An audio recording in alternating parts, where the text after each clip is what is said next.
Scene 1. Mr. Sherlock Holmes. Mr. Sherlock Holmes, who was usually very late in the morning, save upon those not infrequent occasions when he was all up night, was seated at the breakfast table. I stood upon the hearthrug and picked up the steak which our visitors had left behind. The night before, it was a fine, thick piece of wood,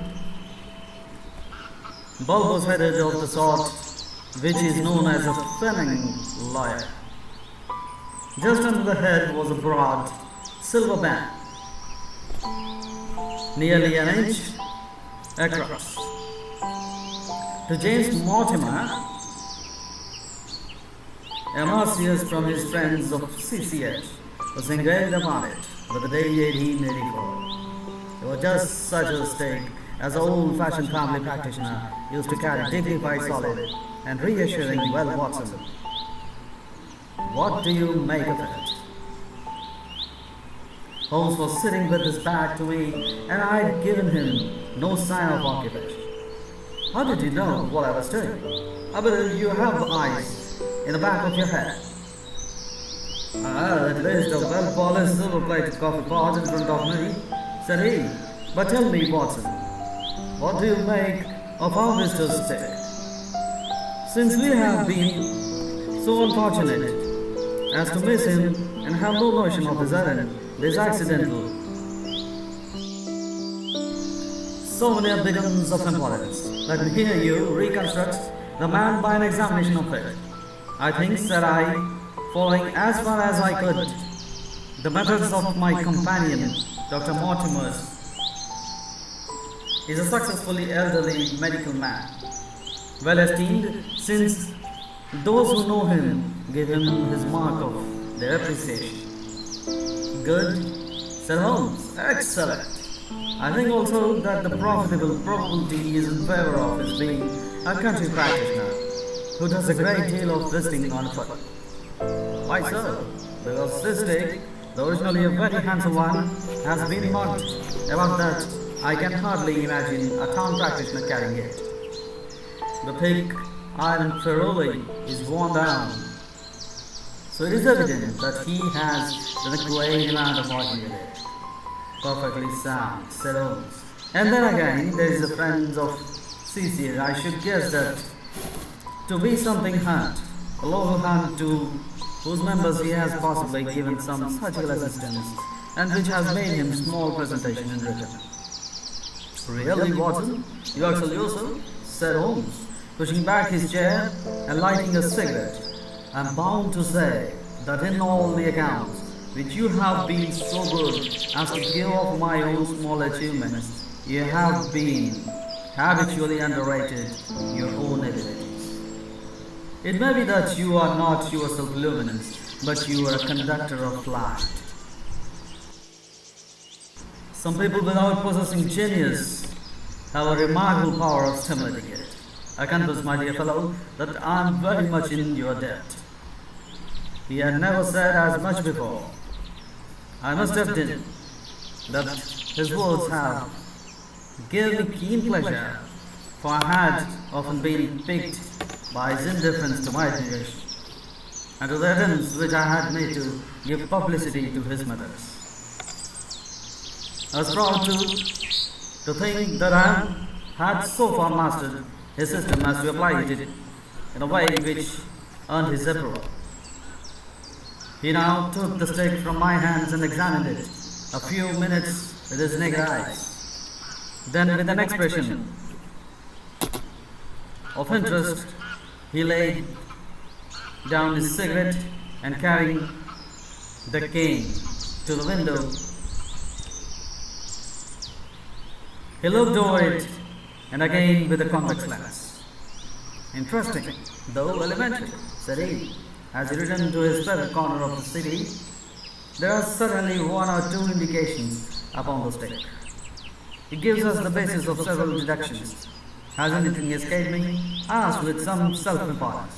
I trust that there is nothing of consequence which I have overlooked. I'm afraid, my dear Watson, that most of your conclusions were erroneous. When I said that you stimulated me, I meant to be very frank. That in noting your fallacies, I was occasionally guided towards the truth. Know that you are entirely wrong. In the instance, the man is certainly a country practitioner and he walks a good deal. Then I was right to that extent, but that was all? No, my dear Watson, not all. By no means all. I would suggest, for example, that a presentation to a doctor is more likely to come from a hospital than from a hound. And that, when initial theses are placed before that hospital, the words carrying cross very naturally suggest themselves. You may be right, the probability lies in that direction. And if we take this as a working hypothesis, we have a fresh basis from which to start our construction of this unknown vista. Well then, supposing that CCH does stand for Caring Care Hospital, what further may be drawn? Inferences from it do not suggestion themselves. You know my methods, apply them. I can only think of the obvious conclusions that the man has practiced in town before going to the country. I think we might venture a little farther than this. Look at it in this light. On what occasion would it be most probable that such a presentation would be made? When would his friends unite to give him a pledge of their goodwill? Obviously at the moment when Dr. Mortimer withdrew from the services of the hospital in order to start in practice. Practice for himself. We know that there has been a presentation. Believe there has been a change from town hospital to country practice. Is it then stretching our interference too far to say that the presentation was on the occasion of the change? It certainly seems probable. Now, you will observe that he could not have been on the staff of the hospital, since only a man well established in London practice could hold such a position. And such a one would not drift into the country. What was he then? If he was in the hospital and not on the staff, he could only have been a house surgeon, a house physician, little more than a senior student, and he left 5 years ago, the day he's on the stage. So your brave middle-aged family practitioner vanishes into thin air, Maria Watson, and there emerges a young fellow under 30, amiable, unambitious, absent-minded, and the possessor of a favorite dog, which I should describe roughly as being larger than a terrier and smaller than a mastiff. I laughed incredulously as Sherlock Holmes leaned back in his acidity and blew little wavering wings of smoke up to the ceiling. As to the later part, I have no means of checking you, said I, but at least it is not difficult to find out few particulars about the man's age and professional career. From my small medical shelf, I took down the medical directory and thumbed up the name. There were several Mortimers, but only one could be our visitor. I read this record aloud. Oliver James M.R.C.S. 1882, Grimpen Dartmoor, Devon, house surgeon from 1882 to 1884. At Caring Care Hospital, winner of the Jackson Prize for Comparative Pathology, with essay entitled His Disease of Devonshire, corresponding member of the Swedish Pathological Society, author of Some Freaks of Atvism, Lesson 1882. The Week Progress, Journal of Psychology, March 1883, medical officer for the parish of the Grimpen Mire and Highborough. No mention of that local hunt, Watson said. Holmes, with a mischievous smile, but a country doctor, as you ever absolutely observed. I think that I am fairly justified in my interference. As to the objectives, I said, if I remember right, I am able, unambitious, and absent-minded. It makes me as that it is only a amiable man in this world who receives testimonials. Or an ambitious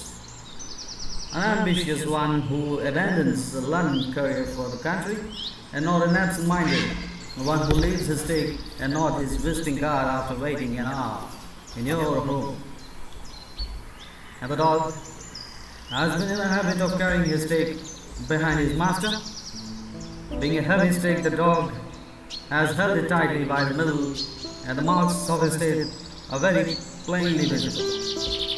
The dog's jaw, as shown in the space between these marks, is too broad in my opinion for a terrier and not broad enough for a mastiff. It may have been years, by Jove, it is purely hair spaniel. He had risen and praised the room as he spoke. Now he halted in recess of the window. There was such a ring of conviction in his voice that I glanced up in surprise. My dear fellow, how can you possibly be sure of that? For the very simple reason that I see the dog himself on your very doorstep, and there is the ring of his owner. Don't know, I beg you, Watson is professional brother of yours, and your presence may be assistance to me. Now is dramatic moment of fate. Watson, when you hear a step upon the hair, which is walking into your life, and you know, not whether for good or ill, what does Mr. James Mortimer, man of science, ask of Sherlock Holmes, the specialist in crime? Come in? The appearance of our visitors was a surprise to me, since I had expected a typical country practitioner. He was a very tall, thin man, with a long nose like a beak, which jutted out between two keen grey eyes, set closely together and sparkling brightly from behind a pair of gold-rimmed glasses. He was clad in professional but rather slovenly fashion, for his frock coat was stingy and his trousers frayed. Though young, his long back was already bowed, and he walked with a forward thrust of his head and general air of appearing benevolence. As he entered, his eyes fell upon the stake in Holmes, and then he ran towards it with an exclamation of joy. "I am so very glad," said he. "I was not sure that I had left in here or in shipping office. I will not lose that stick for the word, a presentation." "I see," said Holmes. "Yes, sir, from Caring Care Hospital, Cross Hospital, from one or two friends there on the occasion of my marriage." Dear, that's bad," said Holmes, shaking his head. Dr. Mortimer blinked through his glasses in mild astonishment. "Why was it bad? Only that you have disarranged our little deductions. Your marriage is, you say?" "Yes, sir, I married, and so left the hospital, with it all hopes of consulting practice. It was necessary to make a home of my own."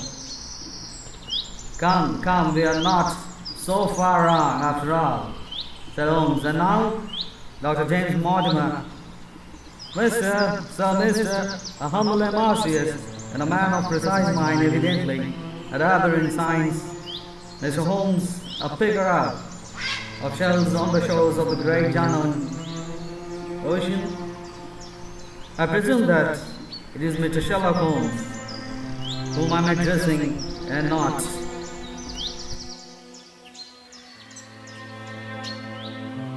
"No, this is my friend Dr. Watson. Glad to meet you, sir. I've heard your name mentioned in the connection with that of your friend. Your interest me very much, Mr. Holmes. I hardly expected so dolichocephaly a skull or such well-marked supraorbital developer. Would you have any objection to my running my finger along your peritoneal fissure? A cast of your skull, sir, until the original is available, would be an ornament to any anthropological museum. It is not my intention to be fulsome, but I confess that I covet your skull. Sherlock Holmes waved our strange visitor into the chair. "You're an enthusiast in your line of thought, I perceive, sir, as I am in mine," said he. "I observe from my forefinger that you make your own cigarettes. Have no hesitation in lighting one." The man drew out paper and tobacco and twirled the one up in the other with surprising dexterity. He had long, quivering fingers, as agile and restless as the antenna of an aspect. Holmes was silent, but his little darting glances showed him the interest which he took in our curious companion. "I presume, sir," said he at last, "that it was not merely for the purpose of examining my skull that you have done me the honor to call here last night and again to the day." "No, sir, no. Though I'm happy to have had the opportunity of doing that as well. I came to you, Mr. Holmes, because I recognize that I am myself an unpractical man, and because I am suddenly confronted with the most serious and extraordinary problem. Recognizing, as I do, that you are the second highest expert in Europe." "Indeed, sir. May I inquire who has the honor to be the first?" asked Holmes, with some asperity to the man of precisely scientific mind. The work of Monsieur Baskerville must always appeal strongly. "Then had you not better consult him?" I said, "Sir, to the precise scientific mind, but as a practical man of affairs, it is acknowledged that you stand alone. I trust, sir, that I have not inadvertently..." "Just a little," said Holmes. "I think, Dr. Mortimer, you would do wisely if, without more ado, you would kindly tell me plainly what the exact nature of the problem is in which you demand my assistance." "The Hounds of Baskerville. I have in my pocket a manuscript," said Dr. James Mortimer. "Observe it as you enter the room," said Holmes. "It is an old manuscript, early 18th century, unless it is a forgery. How can you say that it is? You have presented an inch or two of it to your examination all the time that you have been talking.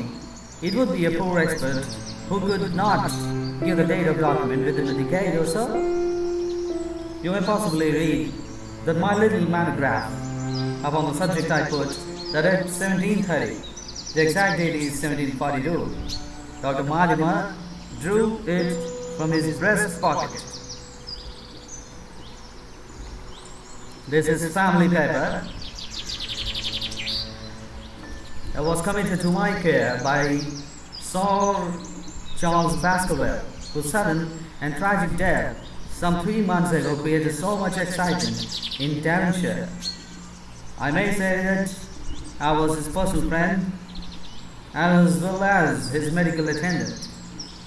He was a strong-minded man, sir, shrewd, practical, and as unimaginative as I am myself. And he took this document very seriously, and his mind was prepared for just such an end as did eventually overtake him.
Holmes stretched out his hand for the manuscript and flattened it upon his knees.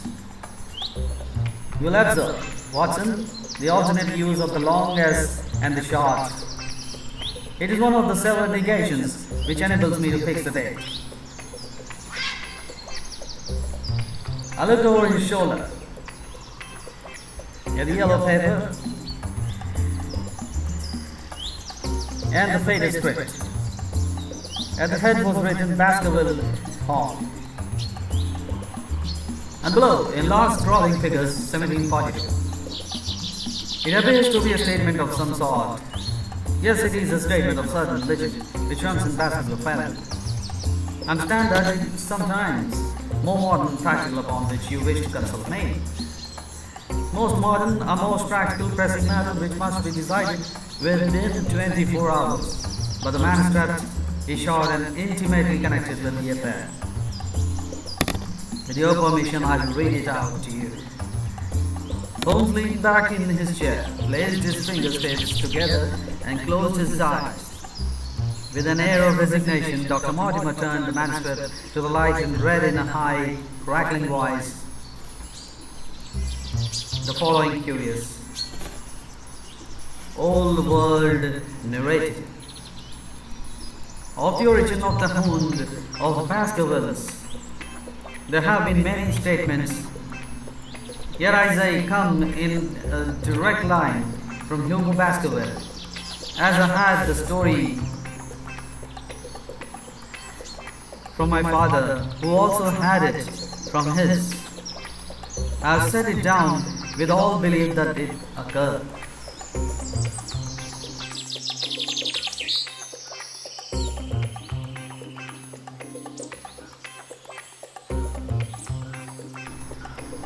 Even as his years set forth, I will have you believe, my sons, that the same justice which punishes sin may also most graciously forgive it.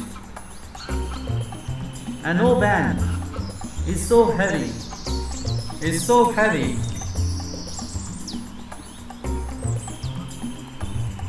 that heavy, but by prayer and repentance it may be removed. Learn then from the story not to fear the fruits of the past, but rather to be circumspect in the future, that those foul passions whereby our family had suffered so previously may not again be loosened to our undergoing. Undoing. No, then that in the time of the Great Rebellion, the history of which the learned Lord Clarendon I mostly earnestly commend to your attention, this manor of Baskerville was held by the Hugo of that name, nor can it be against a that he was most wild, profane, and godless man. This is true. His neighbors might have pardoned, seeing that saints have never flourished in those parts. But there was in him a certain wanton and cruel humor, which made his name a byword through the West.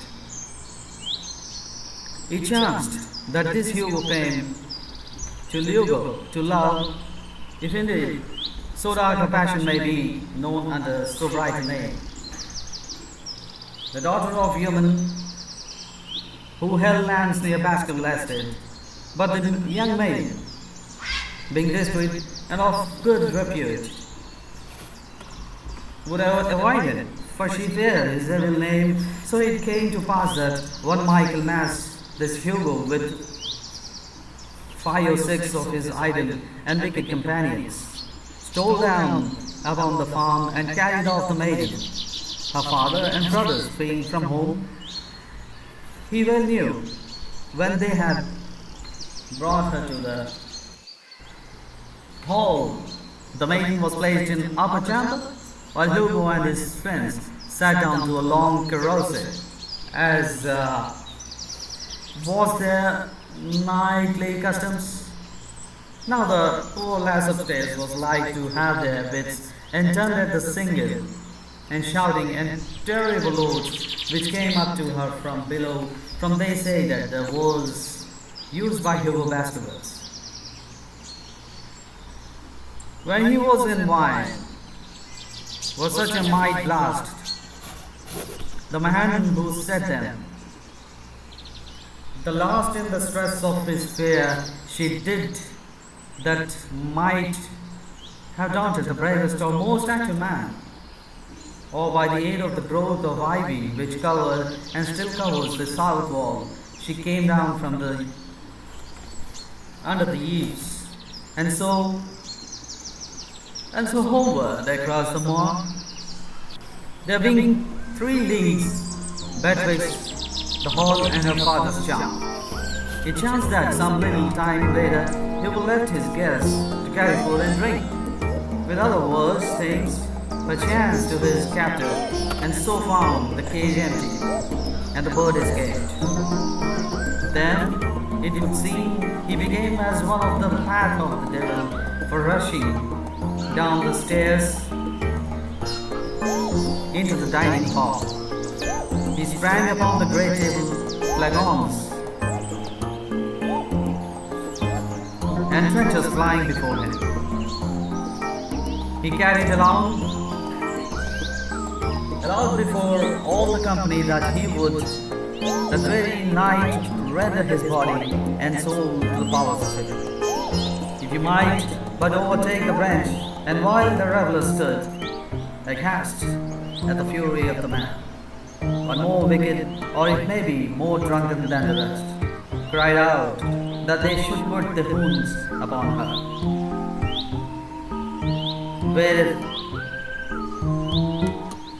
Wearied, Hugo ran from the house, crying to his grooms that they should saddle his mare and unkennel the pack. And giving the hounds a kerchief of maize, he swung them into the line, and so off, full cry in the moonlight over the moor. Now, for some space, revelers stood at panic, unable to understand all that had been done in such a haste. But alone they mused to it, awoke to the nature of the deed which was right to be done upon the moorlands. Everything was now in an uproar, some calling for their pistols, some for their horses, and some for another flask of wine. But at the end, some sense came back to their crazed minds, and the whole of them, 13 in number, took horses and started in pursuit.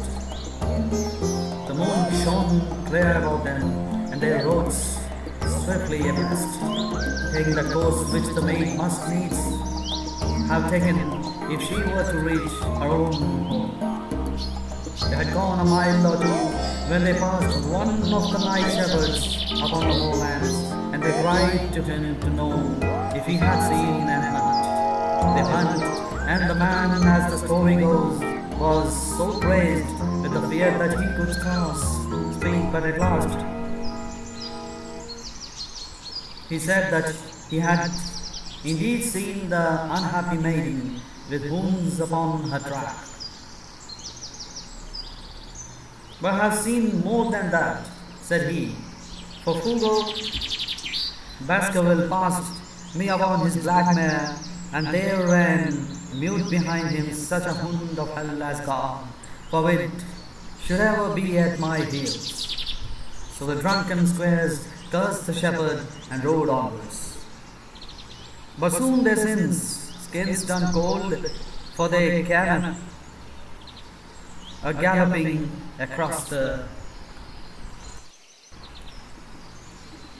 moor, and the black Mire, dabbled with the white trent, went past with trailing bridle and empty saddle. Then the revelers rode close together, for a great fear was on them. But they still followed over the moor.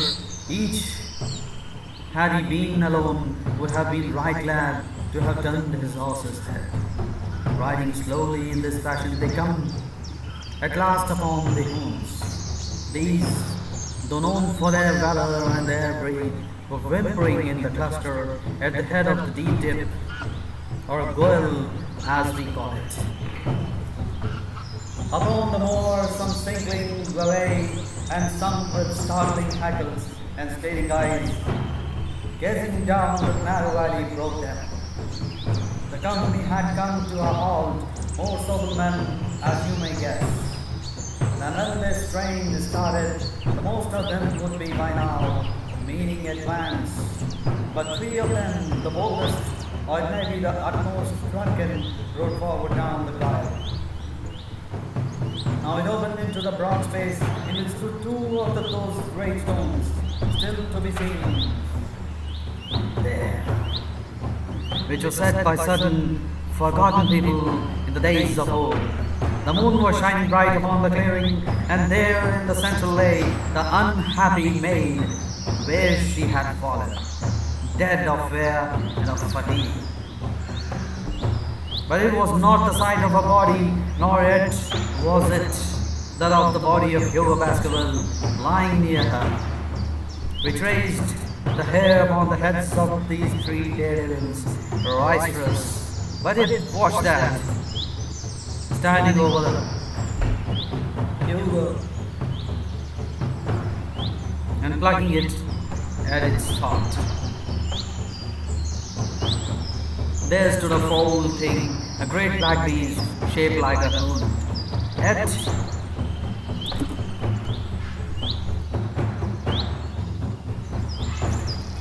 larger than any wound that ever mortal eyes rested upon.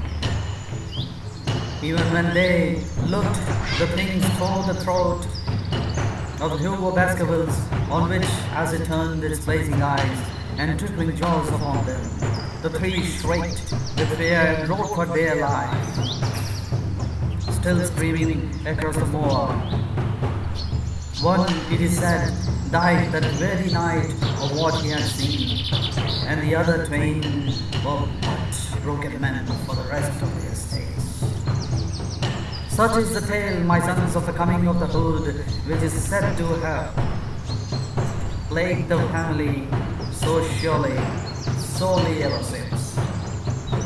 If I have set it down, it is because of which is clearly known, hapless terror, than that which is but hinted, stand guessed, nor can it be denied that many of the family have been unhappy in their deaths, which have been sudden, very and mysterious. At many, we shelter ourselves in the infinite goodness of Providence, which would not forever punish the innocent, beyond the third or fourth generation, which is threatened in holy writ. For Providence, my sons, I hereby commend you and counsel you by way of caution to forbear from crossing the moor in those dark hours when the powerful powers of devils are exalted.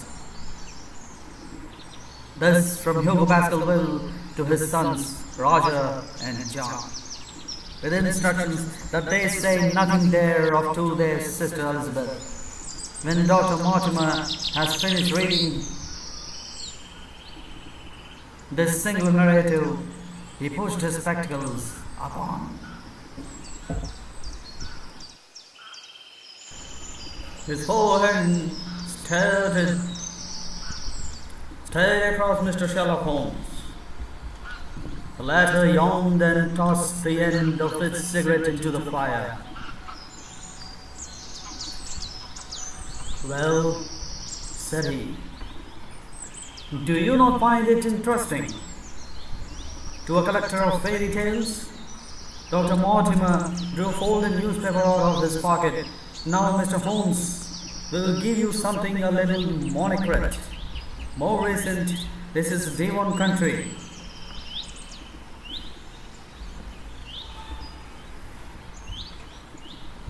Chronicle of May 14th of this year.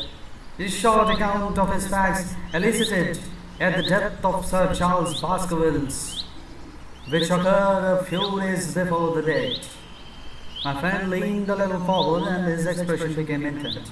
Our visitor read, adjusted his glasses and began. Recent sudden death of Sir Charles Baskerville, whose name has been mentioned as the probable Liberal candidate for the middle. Devon at the next election has cast a gloom over the country.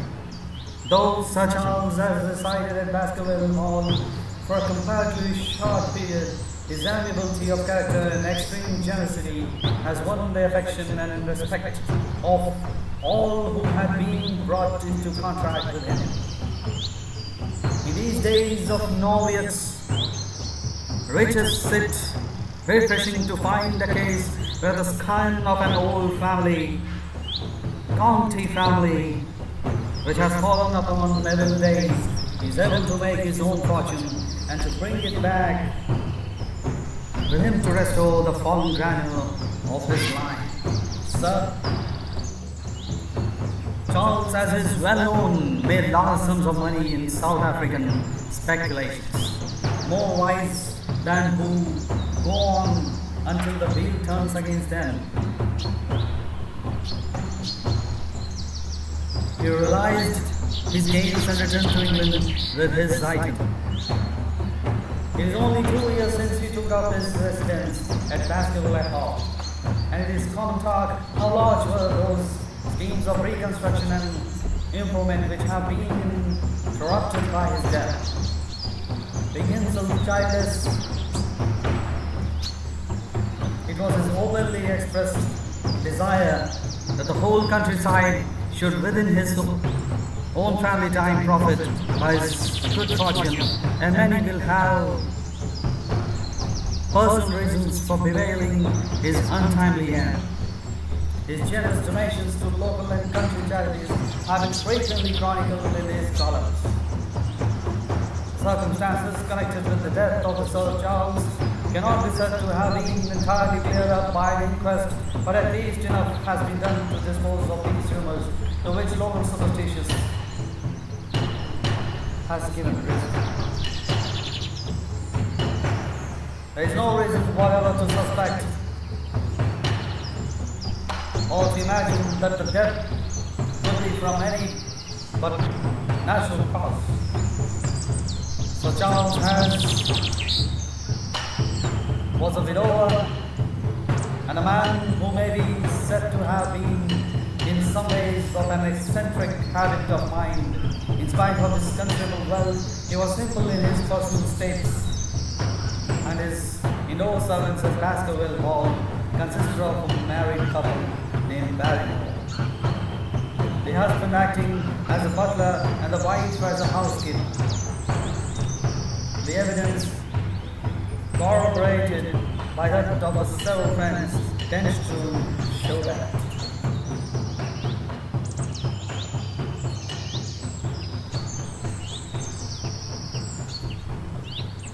Sir Charles' health for a long time has been impaired, and points especially to some affection of the heart manifesting itself in changes of color, breathlessness, and acute acts of nervous depression.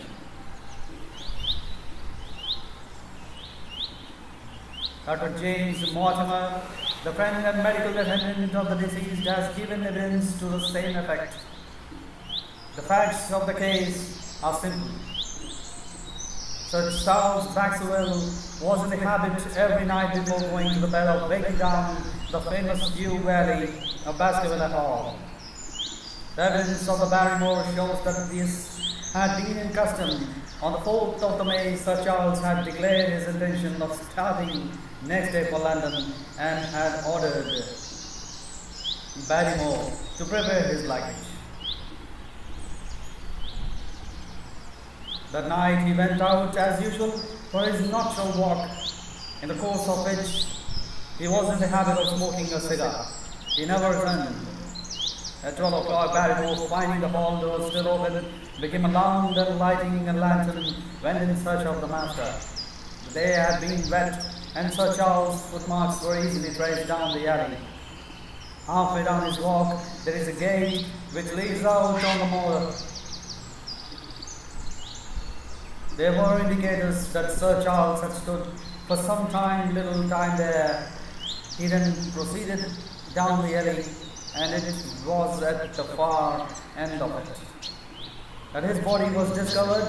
One fact which has not been explained is the statement of Barrymore that his master's footprints altered the character from time to time that he passed.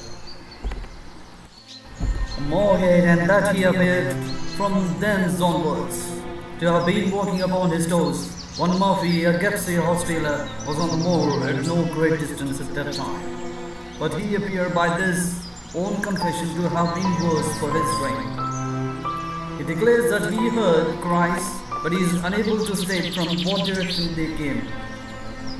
No signs of violence were to be discovered upon Sir Charles' person, and though doctors' evidence pointed to an almost incredible facial distortion, so great that Mr. Dr. Mortimer refused at first to believe that it was indeed his friend and patient who lay before him.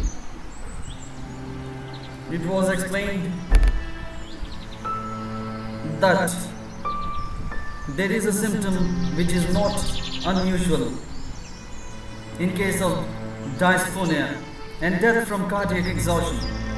This resignation was borne out by the post-mortem examination, which showed long-standing organic disease, and the coroner's jury returned to a verdict in accordance with the medical evidence. It is well that this is so, for it is obvious of the utmost importance that Sir Charles should settle at the Hall and continue to good work, which has seemed so sadly interrupted, as the prosaic finding of the coroner will not finally put an end to the romantic stories which have been whispered in the connection with the affair. It might have been difficult to find a tenant for Baskerville Hall. It is understood that the next of kin is Mr. Henry Baskerville. If he be still alive, the son of Sir Charles Baskerville's younger brother, the young man when last heard of was in America, and then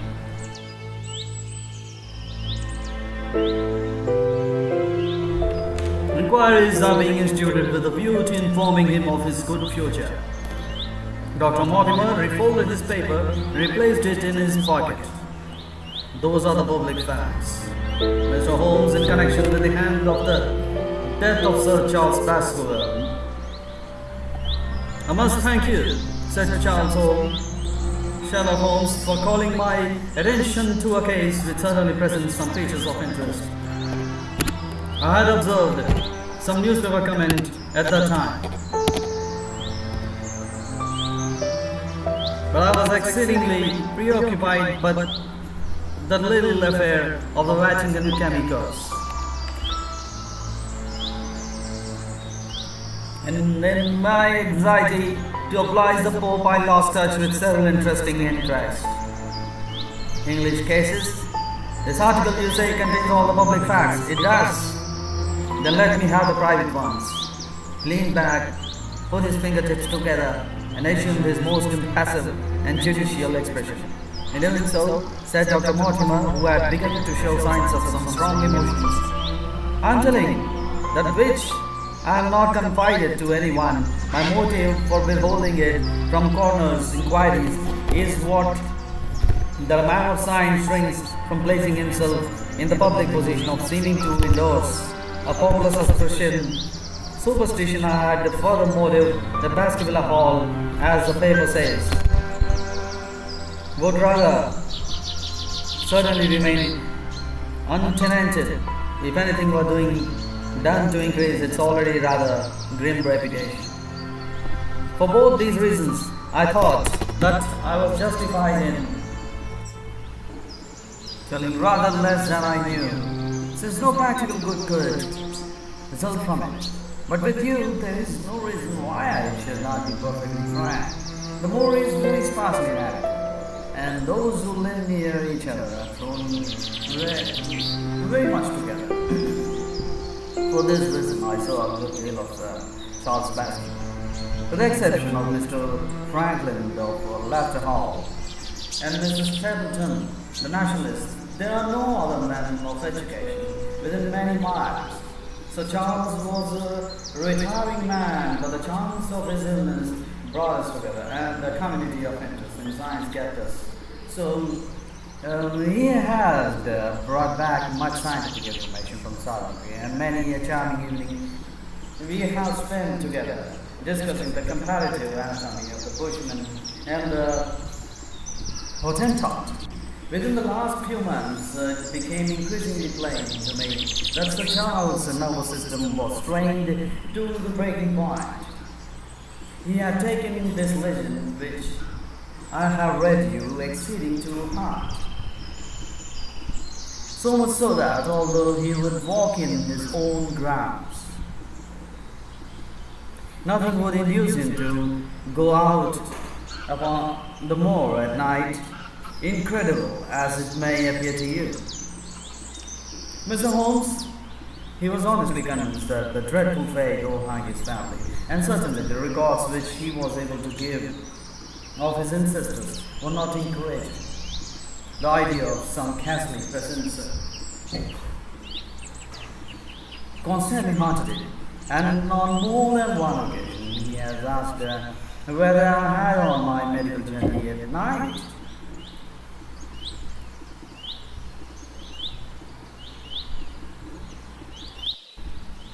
Have you seen any strange creature or heard the baying of the sound? The latter question he put to me several times, and always with a voice which vibrated with excitement.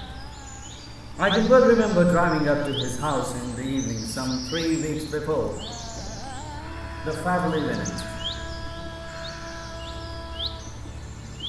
He chanced to me at his hall door, and I had descended from my gate and was standing in front of him, when I saw his eyes fix themselves over my shoulders and stare past me with an expression the most dreadful horror. I whisked round and had just time to catch a glimpse of something which I took to be a large black cloud passing at the end of the drive. So excited and alarming was that I was compelled to go down to the spot where the animal had been and looked around for it. It was gone, however, and the incident appeared to make the worst impression upon his mind. I stayed with him all the evening, and it was on that occasion to explain the emotions which he had shown that he confined to my keeping the narrative which I read to you. And first I came, I mentioned the small episode because it is given some importance in the giving view of the tragedy which followed, but I was convinced at that time that the matter was entirely tribal and that his excitement had no justification. It was at my advice that Mr. Charles was about to go to London. His art was, I knew, affected and the constant anxiety which he lived. However, chimerical the cause of it might be was evident. Having a serious effect upon his health, I thought that a few months ago, the distraction of the town would send him back a new man. Mr. Stapleton, our mutual friend, who was much concerned at his state of health, was of the same opinion. At the last instant came his terrible catastrophe. On the night of Sir John's death, Dartmoor, the butler who made the discovery, sent Perkins, the groom on horseback, to me, and I was sitting up late. I was able to reach Baskerville Hall within an hour of the event. I checked and elaborated all the facts which were mentioned at the inquest. I followed the footsteps down the Yew Valley. I saw the spot at the moor gate where he seemed to have waited. I remarked the change in the bay shape of the prints. After that point, I noted that there were no other footsteps save those of Dartmoor on soft gravel. And finally, I carefully examined the body, which had not been touched until my arrival. Sir Charles lay on his face, his arms out, his fingers dug into the ground, and his features convulsed with some strong emotions to such an extent that I could hardly have sworn to his identity. There was certainly no physical injury of any kind, but one false statement was made by Barrymore at the inquest. He said that there were no traces about the ground around the body. He did not observe any, but I did, some little distance off, if but a bit fresh and clear footprints. Footprints? A man's or a woman's. Dr. Mortimer looked strangely at us for an instant, and his voice sank almost to a whisper as he answered, Mr. Holmes, they were the footprints of a gigantic hound. The next chapter, the problem. The problem. I confess that these words, a shudder passed through me. There was a thrill in the doctor's voice that showed that he was himself deeply moved by that which he told us. Holmes leaned forward in his excitement, and his eyes had the hard and dry glitter which shot from them when he was keenly interested. You saw this as clearly as I see you, and you said nothing. What was the use? How was it that no one else saw?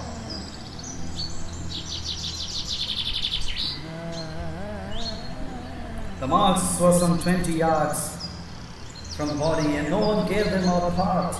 I don't suppose I should have done so had no known this vision. There are many sheepdogs on the moor, no doubt, but this was no sheepdog. You say it was large, enormous, but it had not approached the body. No, what sort of night was it? The hound of damp and raw, but not actually raining. No, what is the alley like? There are two lines of old yew hedge, 12 feet high and impenetrable. The walk in the center is about 8 feet across. Is there anything between the hedges and the walk?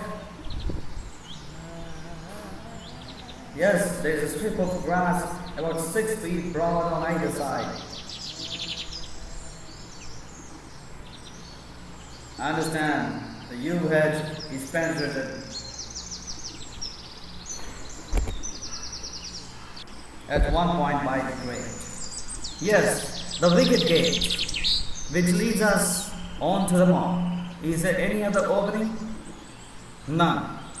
So that to reach the yew alley, one either has to come down it from the house or else to enter it by the moor gate.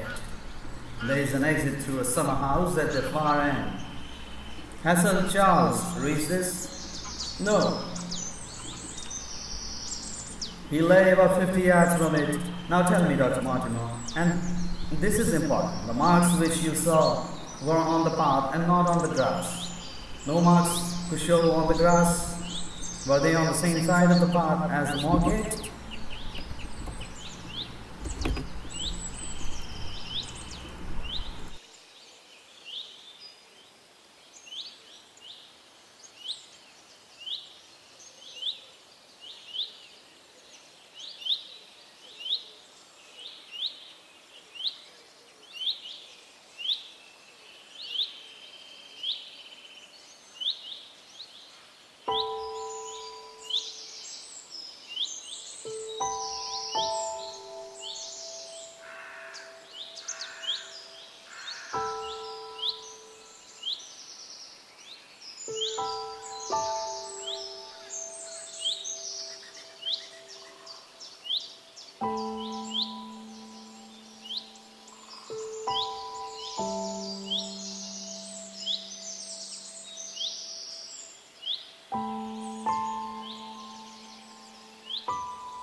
Yes, they were on the edge of the path on the same side as the moor gate. You interest me exceedingly. And the point was the wicket gate closed. Closed or padlocked? How high was it? About 4 feet high. Then anyone could have got over it? Yes. And what marks did you see by the wicket gate? None in particular. Good heaven. Did no one examine?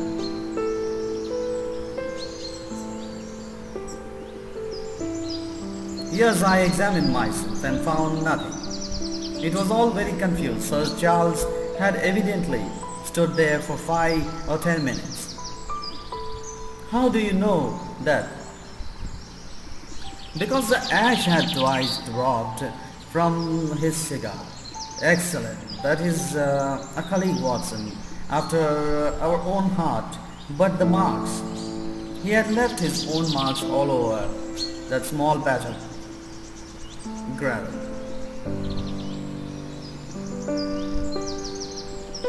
I could discern no others. Sherlock Holmes struck his hand against his knee with an impatient gesture.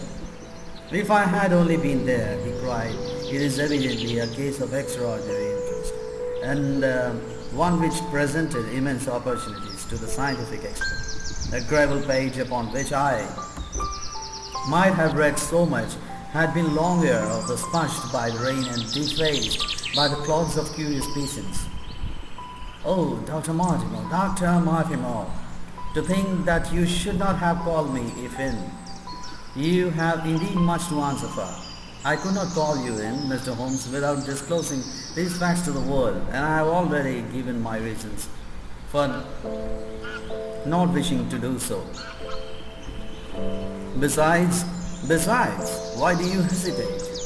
There is a realm in which the most acute and most experienced of detectives is helpless. You mean that the thing is supernatural? I did not positively so. No, but you evidently think it. Since the tragedy, Mr. Holmes, there have come to my ears several incidents which are hard to reconcile with the settled law of nature. For example, I find that before the terrible event occurred, several people had seen a creature upon the moor which corresponds with the Baskerville demon, and which could not possibly be any animal known to science. They all agreed that it was a huge creature, luminous, ghastly, and spectral. I was cross-examined these men, one of them a hard-headed countryman, one a furrier, and one a moorland farmer, who all tell the same story of the dreadful apparition, exactly corresponding to the hell wound of the legend. I assure you that there is a reign of terror in the district, and that it is a hardy man who will cross the moor at night. And you, a trained man of science, unbelievable it to you be supernatural? I do not know what to believe. Holmes shrugged his shoulders. I have preferred to confine my investigations to this world, said he. In a modest way, I have combated. But to take on the father of evil himself would perhaps be too ambitious a task. Yes, you must admit that the footmark is material. The original wound was material enough to tug a man's throat out, and it was diabolical as well. I see that you have quite gone over the supernaturalist. But now, Dr. Mortimer, tell me this, if you hold these views, why have you come to consult me at all? You tell me in the same breath that it is useless to investigate your child's death and that you desire me to do it. I did not say what I desired you to do it, but then how can I assist you? By advising me as to what I should do with Sir Henry Baskerville, who arrives at what instruction.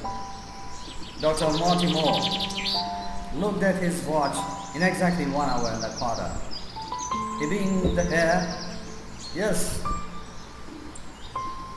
on the death of the Sir Charles, they inquired for his young gentleman, and found that he had been farming in Canada from the accounts which have reached us, he is an excellent fellow in every way. I speak now not as a medical man, but as a trustee and executor of Sir Charles' will. There is no other claimant, I presume, none. The only other kinsman whom we have been able to trace was Roger Baskerville, the youngest of the three brothers, of whom poor Sir Charles was the elder. The second brother, who died young, is the father of lad Henry.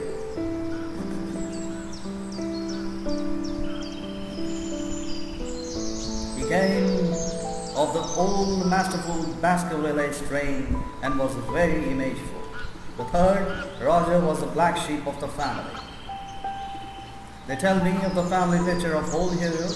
He made England too hot to hold him, fled to Central America and died there in 1876 of the yellow fever.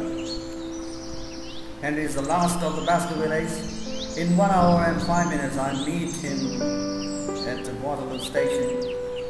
I have had wire that he arrived at Southampton this morning. Now, Mr. Holmes, what would you advise me to do with him?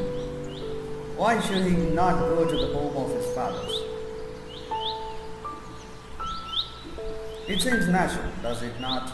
And then consider that every Baskerville who goes there meets with an evil fate. I feel sure that if Sir Charles could have spoken with me before his death, he would have warned me against bringing the last of the old race and the heir to great wealth to the deadly place. And it cannot be denied the tile prosperity of the whole poor lake countryside depends upon his presence. All the good work which has been done by Sir Charles will crash to the ground if there is no tenant of the hall. I fear lest I should be swayed too much by own obvious interest in the matter, and that is why I bring the case before you and ask for your advice. Holmes considered for a little time, put into plain words. The matter is this, said he. In your opinion, there is a diabolical agency which makes Dartmoor an unsafe abode for Baskerville.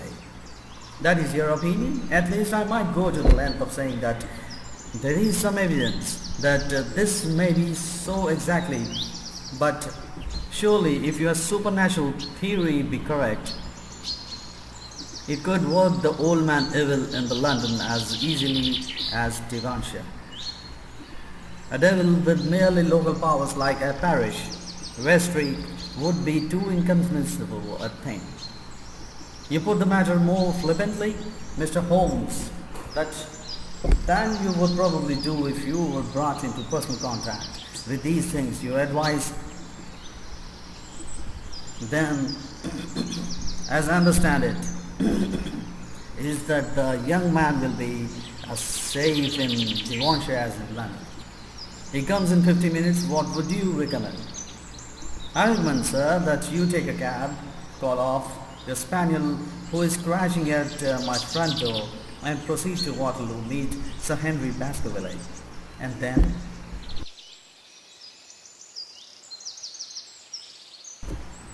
until then you will say nothing to him at all, until I have made up of my mind about the matter. How long will it take you to make up your mind? 24 hours? At 10 o'clock to Marrow, Dr. Mortimer, I will be much obliged to you if you call upon me here. I will be of help to me in my plans for the future if you will bring Sir Henry Baskerville with you. I'll do so, Mr. Holmes. He scribbled the appointment on his shirt cuff and hurried off in his strange, peering, absent-minded fashion. Holmes stopped him at the head of the stair. One more question, Dr. Martin.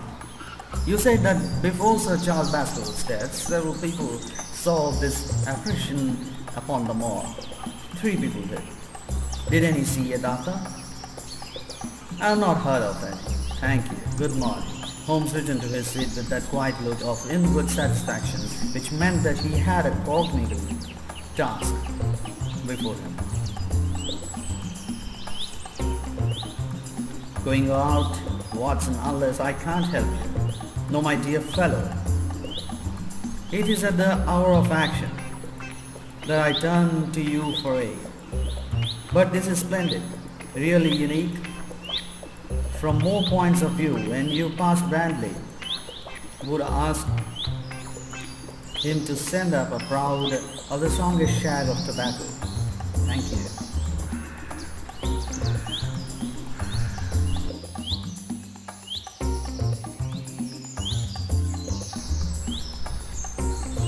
It would be as well if you could make it convenient. Not to return before evening, then I should be very glad to compare impressions as to this most interesting problem which has been submitted to us this morning. I knew that seclusions with solitude were very necessary for my friend. In those hours of intense mental concentration, during which he weighed every particle of evidence, constructed alternative theories, balanced one against the other, and made up his mind as to which points were essential and which immaterial. I therefore spent the day at my club and did not return to Baker Street until evening. It was nearly 9 o'clock when I found myself in the sitting room once more. The first impression as I opened the door was that a fire had broken out, for the room was so filled with smoke that the light of the lamp upon the table was blurred by it. As I entered, however, my fears were set at rest, for it was the acrid fumes of strong coarse tobacco which took me to but throat and set me coughing. Through the haze, I had a vague vision of Holmes in the dressing gown, coiled up in the armchair with his black clay pipe between his lips. Several rolls of paper lay around him. "Caught cold, Watson," said he. "No, it's this poisonous atmosphere. I suppose it is pretty thick, now that you mention it. Thick, it is intolerable." "Open the window, then. You have been at the club all day, I perceive, my dear Holmes." "I'm right, certainly, but how?" I laughed at my bewildered expression. "There is a delightful freshness about you, Watson, which makes it a pleasure to exercise any small powers which I possess at your expense. A gentleman goes forth on the showery and merry day.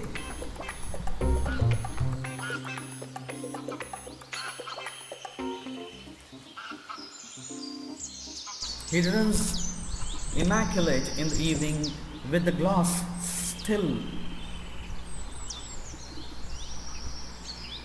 on his hat and his boots. He had been a fixture therefore all day. He is not charmed. He is not a man with intimate friends. Where then could he have been? Is it not obvious? Well, it is rather obvious.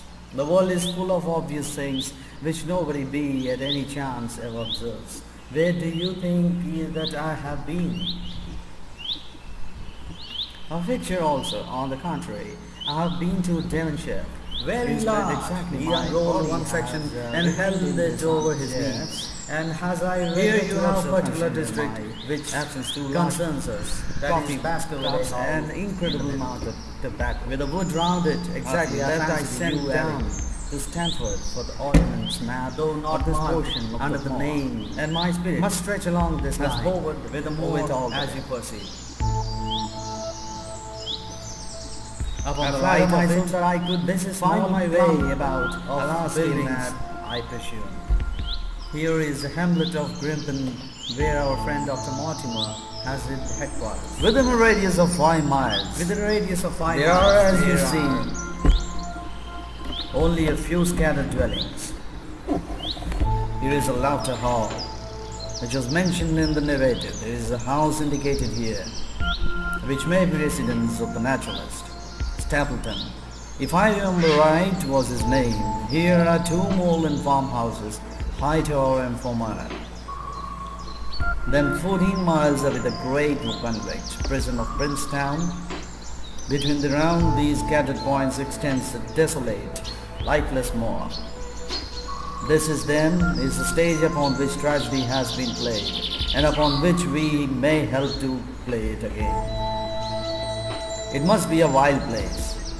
Yes, the setting is worthy one. If the devil did desire to have a hand in the affairs of men, then you are yourself inclining to the supernatural explanation. The devil's agent may be of flesh and blood, may be they not. There are 2 questions waiting for being committed at all. The second is, what is crime and how was it committed?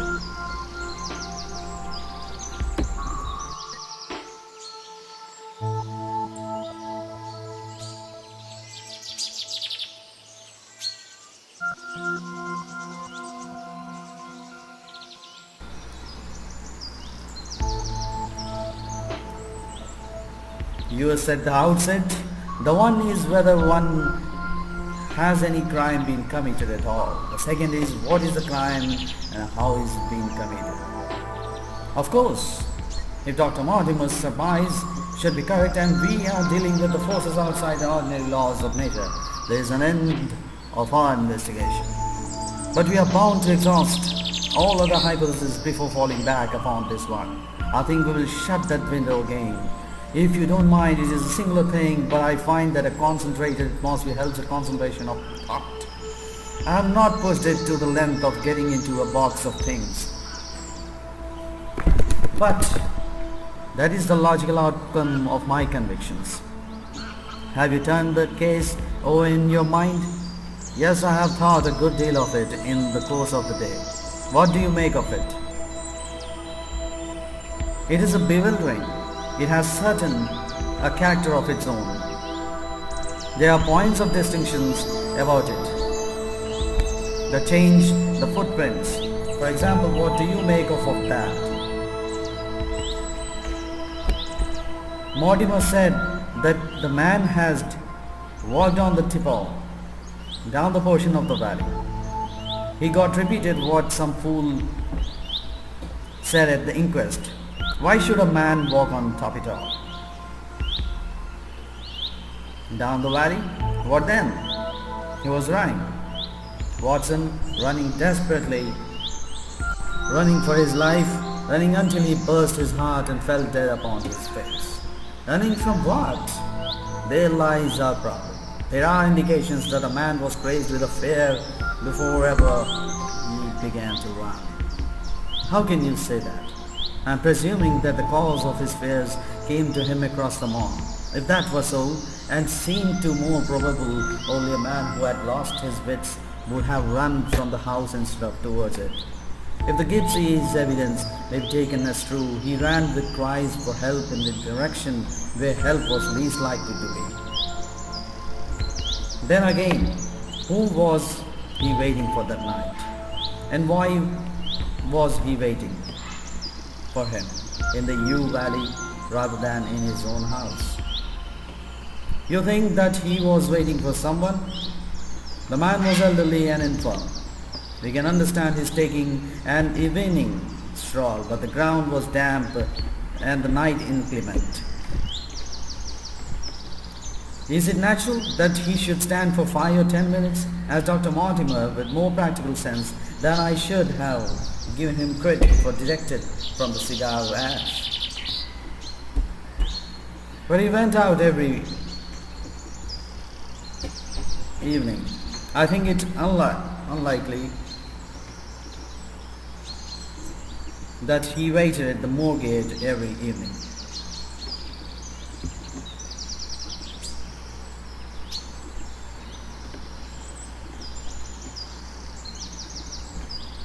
That night he waited there. It was the night before he made his departure for London. The thing takes shape. Watson, it becomes coherent. Might I ask you to hand me my violin, and we will postpone all further thoughts upon this business until we have had the advantage of meeting Dr. Mortimer and Sir Henry Baskerville in the morning. Sir Henry Baskerville. Our breakfast table was clearly early, and Holmes waited in his dressing gown for the promised interview. Our clients were punctual to their appointment, but the clock had just struck 10 when Dr. Mortimer was shown up, followed by the young baronet. The latter was small, alert, dark-eyed man, about 30 years of age, very sturdily built with thick black eyebrows and strong, pugnacious face. He wore a ready-tinted tweed suit and had the weather-beaten appearance of one whom has spent most of his time in the open air. And yet there was something in his steady eye and the quiet assurance of his bearing which indicated the gentleman. "This is Sir Baskerville," said Dr. Mortimer. "Why, yes," said he. "And the strange thing is, Mr. Sherlock Holmes, that if my friend here had not proposed coming round to you this morning, I should have come on my own account." "I understand that you think out little puzzles and have had one this morning which wants more thinking out than I am able to give it out. Pray take a seat, Sir Henry. Do I understand?"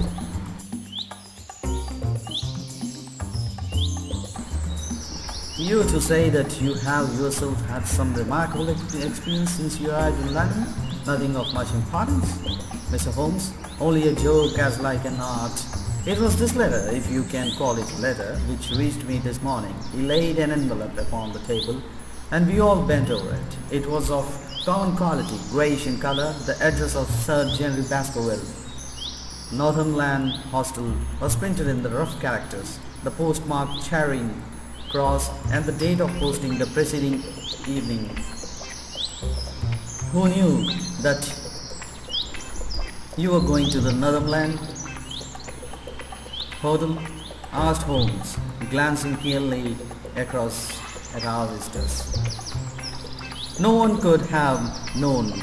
We only decided after I met Dr. Mortimer." But Dr. Mortimer was no doubt already stopping there, nor had been staying with a friend, said the doctor. There was no possible indication that he intended to go to the hotel. Someone seemed to be very deeply interested in the occurrence. Out of the envelope he took a half sheet of foolscap paper, folded into four. This is he opened and spread flat upon the table. Across the middle of it a single sentence had been formed by expedient of pasting printed words upon it. It ran, "As you value your friends, as you value your life,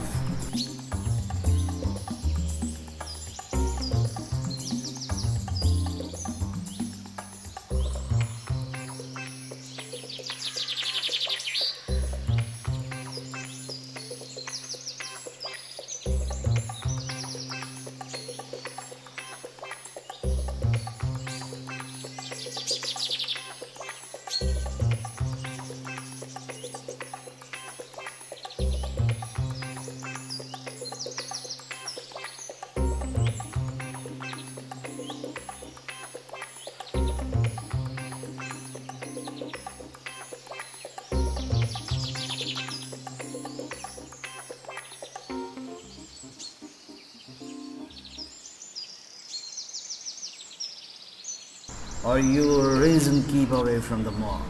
The word moor only was printed in the ink. "Now," said Mr. Sir Henry Baskerville, "perhaps you will tell me, Mr. Holmes, what in the thunder is the meaning of that, and who it is that takes so much interest in your affairs." What do you make of it, Dr. Mortimer? You must always allow that there is nothing supernatural about this at any rate.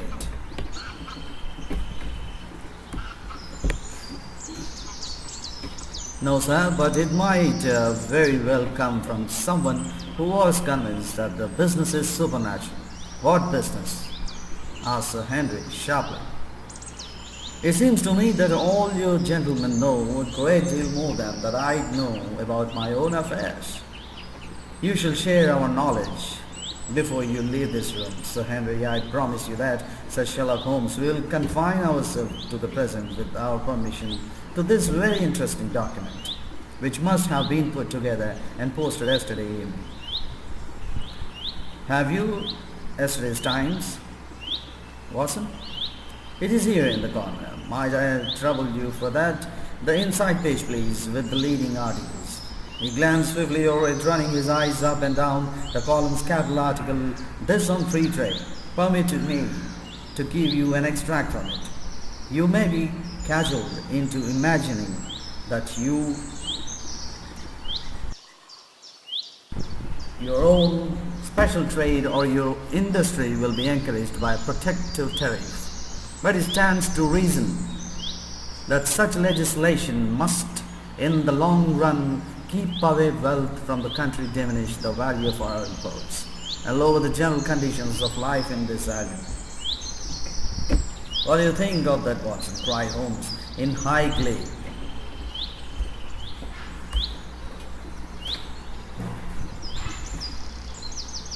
Rubbing his hands together with satisfaction. Don't you think that it is an admirable sentiment? Dr. Mortimer looked at Holmes with an air of professional interest, and Sir Henry Baskerville turned a pair of puzzled dark eyes upon me. I don't know much about the tariff and things of that kind, said he, but it seems to me we have got a bit of rail so far as that note is concerned. On the contrary, I think we are particularly hot upon the trail. Sir Henry Watson here knows more about my methods than you do, but I fear that even he has not quite grasped the significance of this sentence. No, I confess that I feel no connection.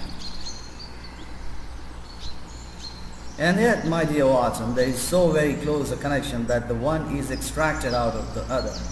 Your life, reason, value, keep away from. Don't you see now whence these words have been taken? By thunder, you're right. Well, if that isn't smart, cried Sir Henry. If any possible doubts remain, it is settled by the fact that keep away and from the are cut out in one piece. Well, now, so it is. Really, Mr. Holmes, this exceeds anything which I could even imagine, said Dr. Mortimer, gazing at my friend in amazement. I could understand him saying that the words were from a newspaper, but that you should name which and add that it came from the leading article is really one of the most remarkable things which I have ever known. How did you do it? I presume, Doctor, that you could tell the skull of a Negro from that of an Eskimo. Most certainly. But how? Because that is my special hobby. The differences are obvious. The supraorbital crest, the facial angle, the maxillary curve, the butt. This is my special hobby, and the differences are equally obvious. There is much difference to my eyes between the leaded Bargains type of Times article and slowly print of an evening halfpenny paper as there could be between your Negro and Eskimo.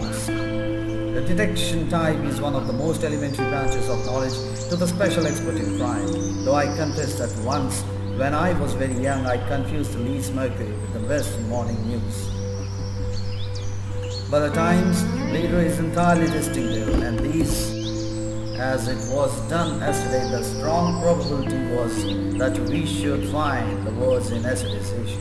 So far as I can follow you, then, Mr. Holmes, said Henry, someone cut out this message with a scissor. Nail scissor? Said Holmes. You can see that it was very sharp-bladed scissor, since the cutter had to take 2 snips over keep away. That is so. Someone then cut out the message with a pair of short-bladed scissors, pasted it with the paste. Said Holmes. with gum on the paper. But what I want to know why the word more should have been written here. Because he could not find it in a print.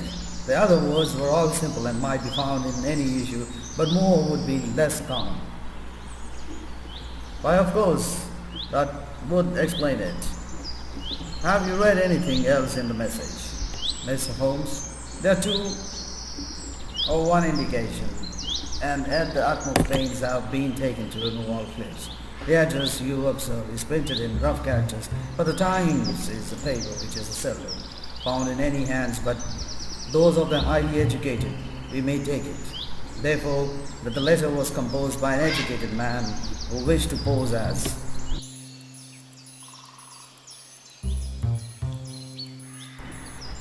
or come to be known by you. Again, you will observe that the words are not gummed on in an accurate line, but that some are much higher than others. Life, for example, is quite out of its proper place. That may point to carelessness, or it may point to agitation and hurry upon the part of the cutter. On the whole, I incline to the latter view, since the matter was evidently important, and it is unlikely that the composer of such letter would be careless. If he were in a hurry, it opens up the interesting question that why he should be in a hurry.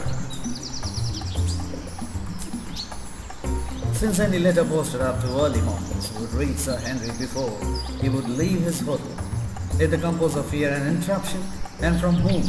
We are coming now rather into the region of guesswork, said Dr. Martineau.